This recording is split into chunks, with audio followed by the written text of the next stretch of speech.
behind almost all of my work there is some idea, there's some message that I want to send, or there's something that I'm dealing with that I think might be important or universal for other people that are dealing with the same kind of issues.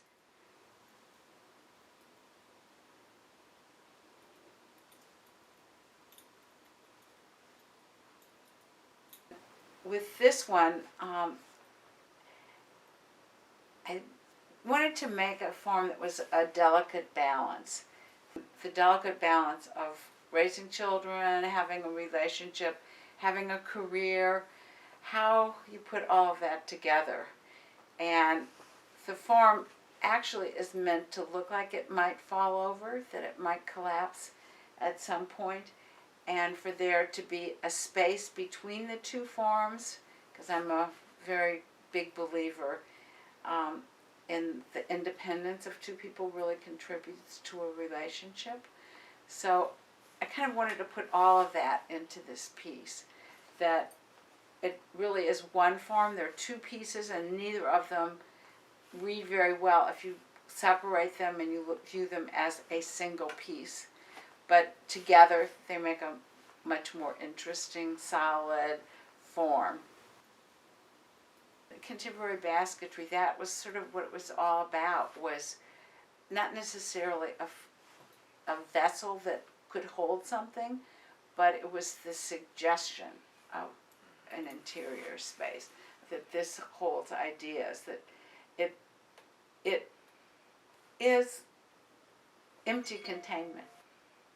Kind of understand that the space is there to hold the ideas that you're trying to talk about. And I think about baskets as being a vessel. And of course I lived all through the women's movement too, and so there were many conversations and ideas about a woman's body being a vessel for the continuation of life, for nurturing, for obviously childbearing and so forth. So it sort of became a natural thing that growing out of the women's movement and trying to talk about your experience as a woman, that basketry would be sort of a natural form.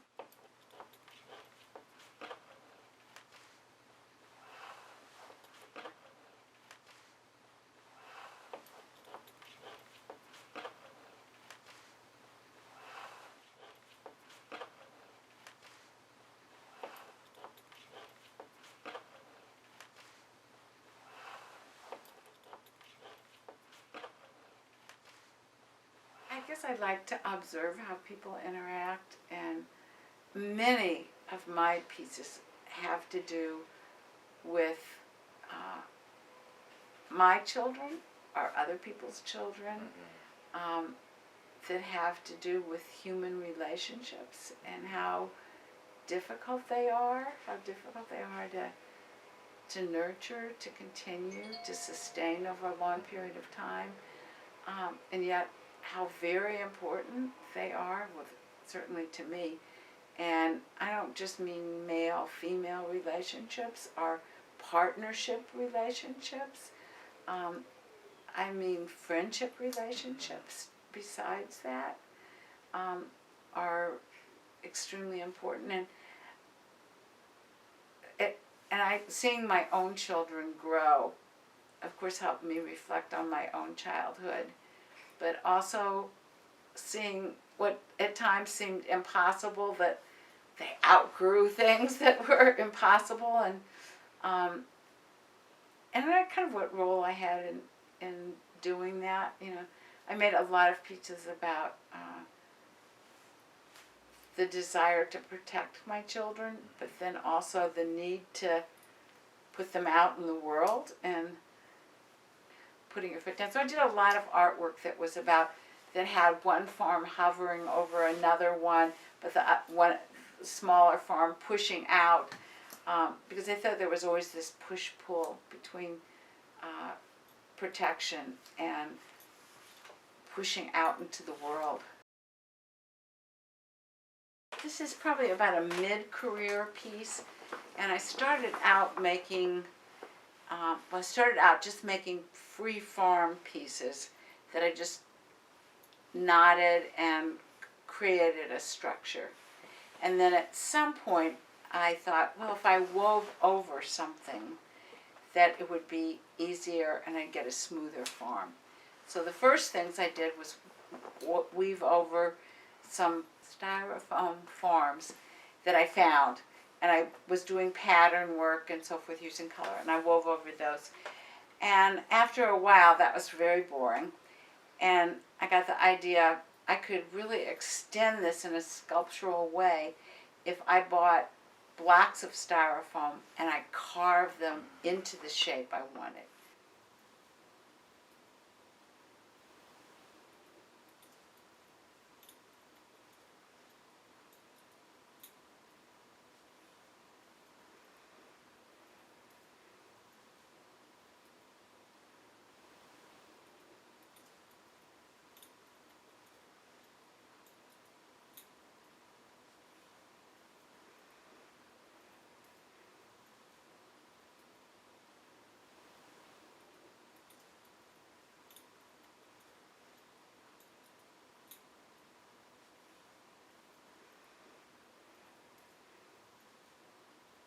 Somewhere along the line of having two pieces that were interdependent,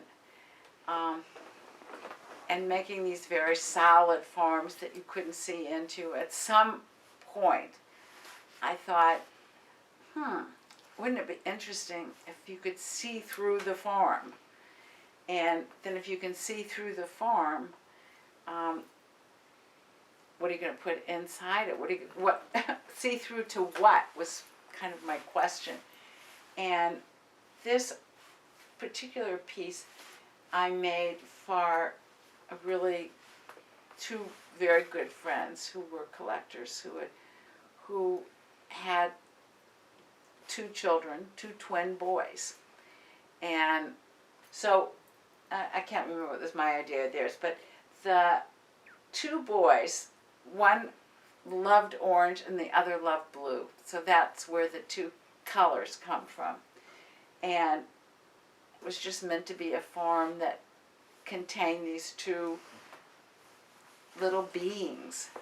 And that was where that came from. And this was among the first of a whole series that I did of these sort of complicated forms.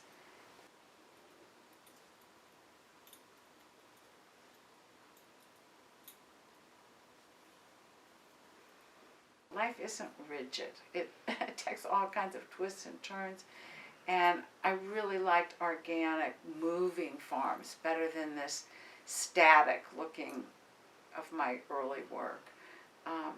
And so I just kept pushing that to make them look like they had more energy, more movement, that they had the ability to change and move, and they weren't just in one stiff place, which is kind of symbolic of, like, I don't want to be in one stiff place for myself either. I want to keep moving. So that was certainly a theme throughout. And then the forms would evolve as my thinking evolved. The forms would evolve too.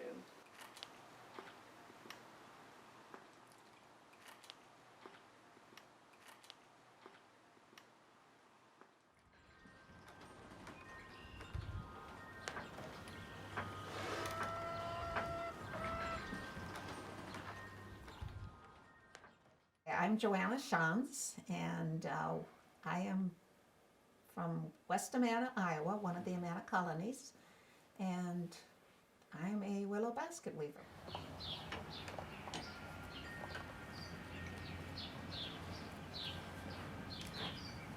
Well, we opened a broom and basket shop, revived the broom making, and then I wanted to have information on baskets because the Amanas made 3 types of baskets, and willow was the most popular made because all the villages made willow baskets. And everybody said, go see Philip Dickel. in Middle Amana. So I went to Philip Dickel and I says, can you tell me about the basket making? And he says, I'll show you. And so we cut the willows. He showed me how to sort the willows. And then he sat down and showed me how to make a basket. And then he sat me down and showed me how to make a basket. So that's how I learned.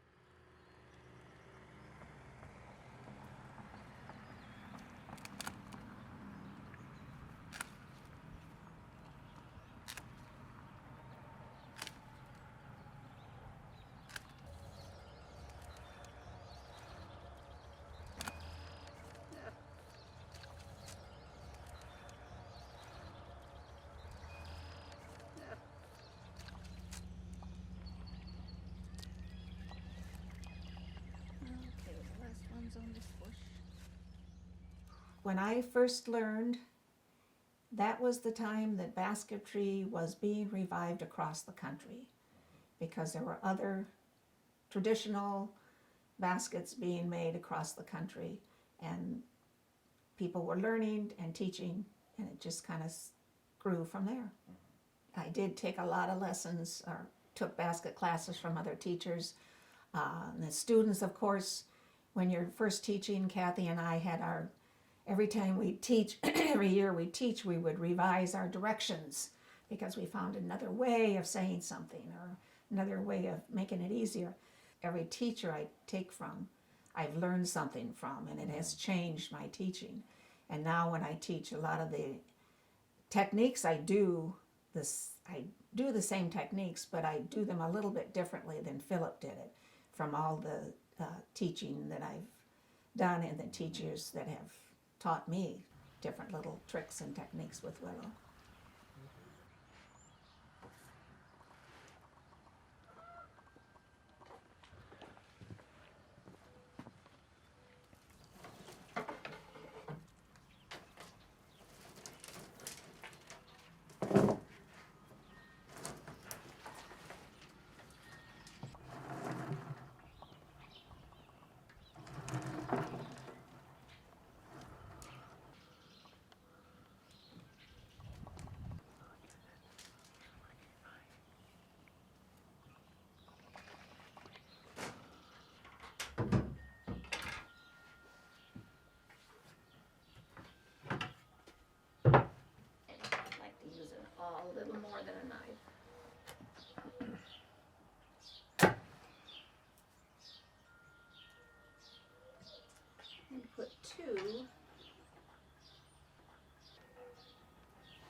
once I started weaving, I just felt good weaving. I enjoy harvesting, cutting the willow, bringing it home, and then sorting it. A lot of times when I'm sorting, I'm thinking of baskets that I want to make. I find old baskets that I want to make a copy of, and just sorting the willows and selecting the willows to weave. And a lot of times when I sit down, my husband will tell you I do sometimes get lost in my weaving. But also raising a family of 4 children, they were involved. They really didn't weave, but they were very tolerant of their mother and the messes that she made on the back porch or in the house with her weaving. And it was just, when I make a basket and complete it, it just feels good to have it done. And it just seems like so many of us basket weavers, it's in our blood.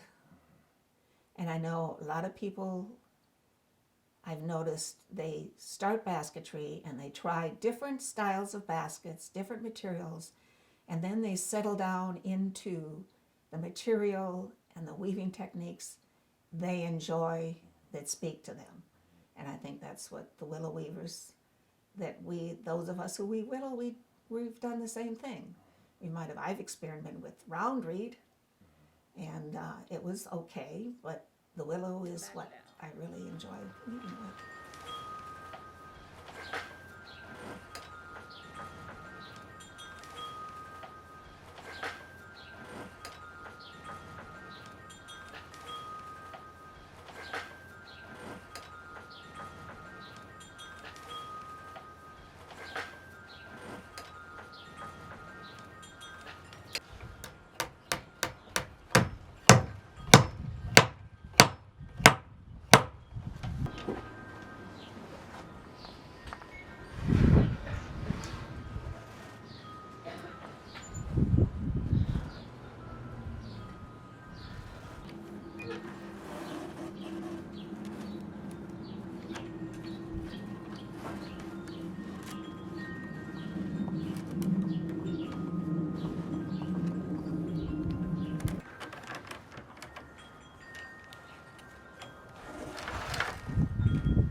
Yeah, and each village had a willow basket maker. And they were responsible for weaving the baskets the village needed. And of course, a tremendous amount of the baskets were used in the gardens. And of course, there were sewing baskets.